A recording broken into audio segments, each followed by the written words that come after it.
मैं शंकर का वह क्रोधानन कर सकता, जगत की छार छार डमरू की वह प्रतिध्वनि हूँ, जिसमें नचिता भीषण संहार। रणचंडी की रक्त प्यास में, दुर्गा का उन्मत्त हास में, यम की प्रलयंकार पुकार, जलते मरघट का धुआंधार। फिर अंतर्मन की ज्वाला सी जगती में आग लगा दूं मैं, यदि धधक उठे जलथल अंबर, जड़ चेतन तो कैसा विस्मय। मैं हिंदुस्तान का तन मन, मैं हिंदुस्तान का जीवन, रग रग हिंदुस्तान का, मैं हिंदुस्तान ही मेरा मन। पहले आक्रांताओं की गुलामी, मोहम्मद बिन कासिम, महमूद गजनी, महमूद गौरी, तुर्की, तैमूर, फिर मुग़ल शासन और फिर फिरंगियों की गुलामी। 700 साल की लंबी गुलामी और इसी कालांतर में लाखों सपूतों के बलिदान के तदोपरांत हमारी यह भारत माता की तथाकथित आज़ादी मिली। आज़ादी तो मिल गई, मगर यह गौरव कहाँ जुगाएगा। मर भूखे इसे घबराहट में तू बेच न तो खा जाएगा। आज़ादी रोटी नहीं, मगर दोनों में कोई बैर नहीं। पर कहीं भूख बेताब हुई तो आज़ादी की खैर नहीं। हो रहे खड़े आज़ादी को हर ओर दगा देने वाले, पशुओं की रोटी दिखा उन्हें फिर साथ लगा लेने वाले। इनके जादू का जोर भला कब तक बुभुक्षु सह सकता है कौन पेट की ज्वाला में पड़कर मनुष्य रह सकता है। झेलेगा यह बलिदान, भूख की घनी चोट सह पाएगा।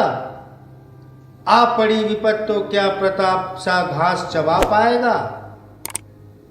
है बड़ी बात आजादी का पाना ही नहीं, जुगाना भी बलि एक बार ही नहीं, उसे पड़ता फिर दोहराना भी। लेकिन आज तक ये आज़ादी तथाकथित ही रह गई, क्योंकि उस समय भी हमारी भारत माता गुलाम थी और आज भी गंदी और स्वार्थ से परिपूर्ण राजनीति, भ्रष्ट अधिकारी और हमारे देश की न्यायिक प्रणाली तथा इसकी व्यवस्था और हमारी संवैधानिक प्रणाली अत्याचार, भ्रष्टाचार, दुराचार, स्वार्थपरायणता और कर्तव्य विमुखीनता को सिर्फ और सिर्फ बढ़ावा दे रहे हैं और हम साधारण नागरिक इनके अनचाहे शिकार बन रहे हैं और व्यवस्था के चंगुल में फंसकर सिसकते रहने के सिवाय हम कुछ नहीं कर पा रहे हैं।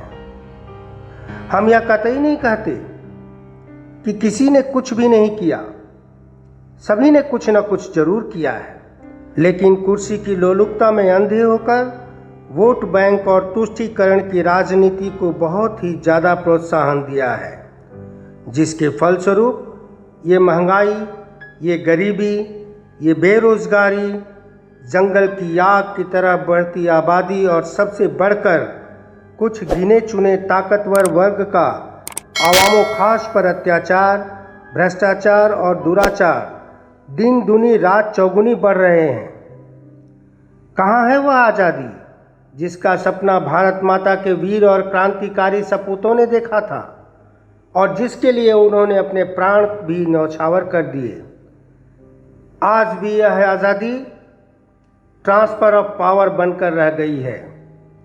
इसलिए यदि मैं यह कहूँ कि जश्न आज़ादी एक छलावा है, तो कहीं मैं गलत नहीं हूँ। 70 सालों से मंदिर का घंटा बनती रही है जनता, जिसे जब चाहा आते और बजाते रहे नेता और बुझाते रहे अपने तिजोरी की प्यास, बिखेर कर क्षीण प्रतिबिंब सी जनता की आस।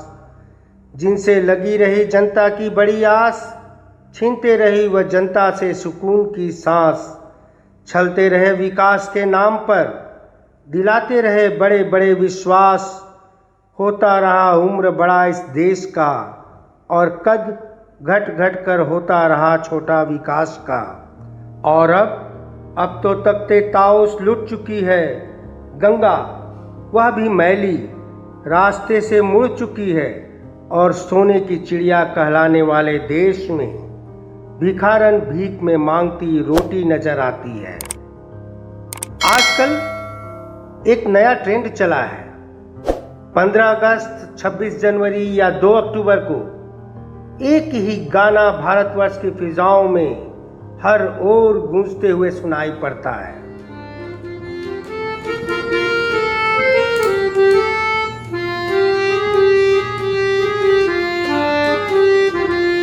दे दे हमें आजादी बिना खड़ग बिना ढाल, दे दे हमें आजादी बिना खड़ग बिना ढाल। साबरमती के संत तूने कर दिया कमाल, साबरमती के संत तूने कर दिया कमाल, साबरमती के संत तूने कर दिया कमाल। ये देखिए कितना बड़ा फरेब, कितनी बड़ी धोखा है यह। ऐसे ही महात्मा गांधी और नेहरू जी के चाटुकार इतिहासकारों की मनगढ़ंत कहानियों द्वारा इन दोनों का महिमा मंडन किया गया। इन दोनों को इतिहास के पन्नों में स्वर्णिम स्थान दिलाने के लिए नए रूप में क्रिएट किया गया है। ये सिर्फ मैं नहीं कह रहा हूँ, बल्कि भारत के अनेक बुद्धिजीवी, राष्ट्रवादी और राष्ट्रभक्त कहते हैं।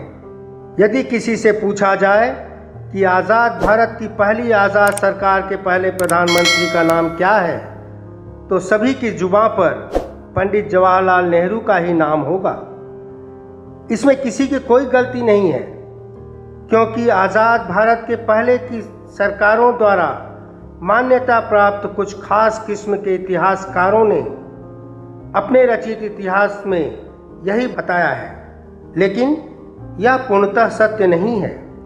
सच यह है कि पंडित जवाहरलाल नेहरू से भी पहले भारत की पहली आज़ाद सरकार के पहले प्रधानमंत्री नेताजी सुभाष चंद्र बोस थे।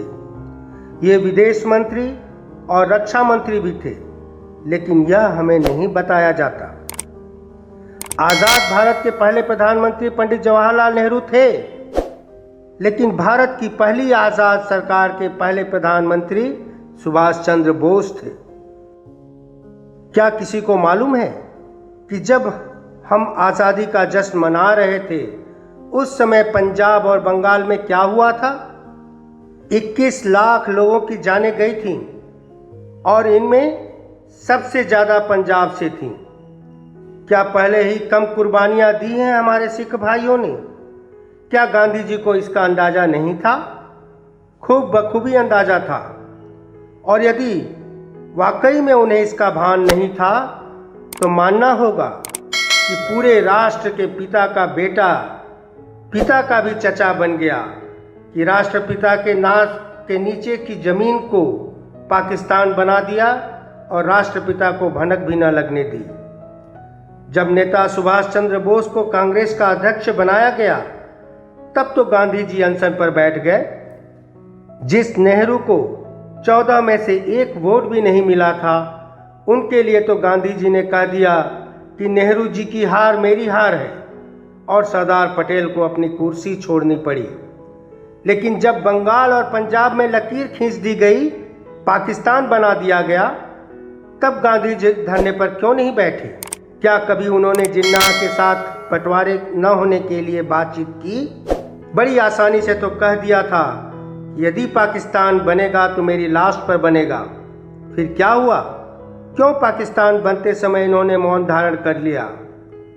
इसके लिए भी धरने पर बैठते, कुछ भी करते और देश को बंटने से बचाते। ये पक्षपात नहीं तो और क्या है?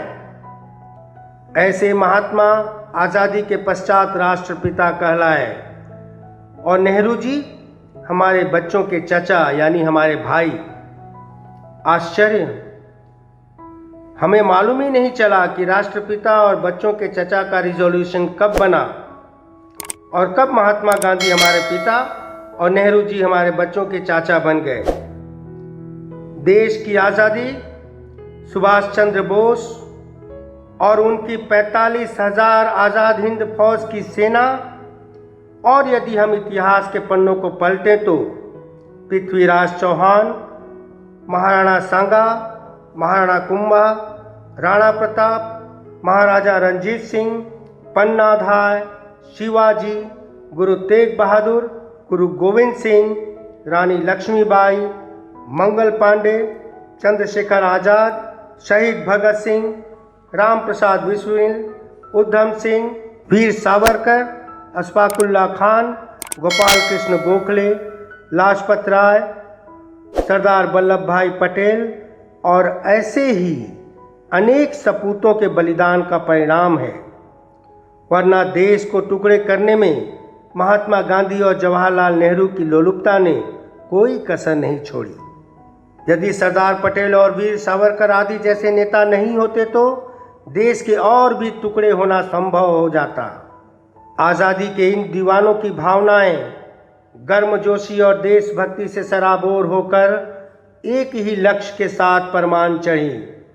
शक्तिशाली ब्रिटिश साम्राज्य के हाथों दर्द और पूर्वाग्रह, संघर्ष और उत्पीड़न, अनादर और अपमान के चंगुल से भारत माता को आज़ाद कराने की इन लोगों ने बिगुल फूंका और तुम मुझे खून दो मैं तुम्हें आज़ादी दूंगा, सरफरोशी की तमन्ना अब हमारे दिल में है। स्वराष्ट्र हमारा जन्मसिद्ध अधिकार है जैसी अनेक नारा संपूर्ण राष्ट्र की फिजाओं में गूंजने लगी। जो देशवासी मातृभूमि की स्वतंत्रता के नाम पर सब कुछ न्यौछावर करने के हौसले को बुलंद रखते थे, इनकी आवाज़ ने उनकी सुप्त चेतना को झकझोर कर रख दिया और इनके आह्वान ने दूर दूर तक फैलकर आवामों खास को भी सुप्तावस्था से चेतनशील अवस्था में पहुंचा दिया। आज़ादी के लिए हठीले मूलमय उत्तेजक और आकर्षक अपील ने छोटे बड़े शहरों, दूर दराज के इलाकों, गांव देहात सब की सीमाएं तोड़ दी।